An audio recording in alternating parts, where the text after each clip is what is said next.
மக்களே ரொம்ப நாளாவே ஒரு ஸ்டாண்ட் வாங்கணும்னு சொல்லி இன்னைக்கு தான் வாங்கிட்டு வந்திருக்காங்க பாத்துக்கோங்க. இனியாவது வீடியோ ஒழுங்கா எடுக்கணும்னு பார்ப்போம். எனக்கு வந்து கொஞ்சம் எடிட்டிங் ப்ராப்ளம் எல்லாம் தெரியாது பாத்தீங்களா. ரொம்பவே நல்லா இருக்கு மக்களே ஸ்டாண்டு. இது பாத்தீங்களா இப்படி சரிக்கலாம். அப்புறமா நம்ம என்ன பொசிஷன்ல வேணாலும் வச்சுக்கலாம் பாத்தீங்களா. இப்போ ஒருவேளை ஹைட்டு கூட்டன்னு வச்சுக்கோங்க. என்னதோ பண்ணினால இப்படி பாத்தீங்களா இப்படி ரோல் பண்ணும்போது அழகா வருது. இந்த மாதிரி பண்ணலாம். ஆனா கொஞ்சம் கேர்ஃபுல்லா தான் யூஸ் பண்ணணுமா மக்களே. எனக்கு இந்த ஸ்டாண்ட் வந்து 1000 ரூபான்னு சொன்னாங்க. எப்படி கொள்ளாமா நீ சும்மா நம்ம நியோனால போட்டு இது பண்ண முடியாது பாத்தீங்களா. இவன் இப்ப 2 துண்டா உடச்சி எடுப்பான் போல இருக்கு.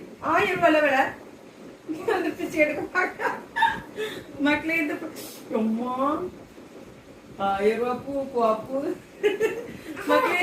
ஸ்டாண்ட் பிடிச்சிருந்தா லைக் பண்ணுங்க. பாய்.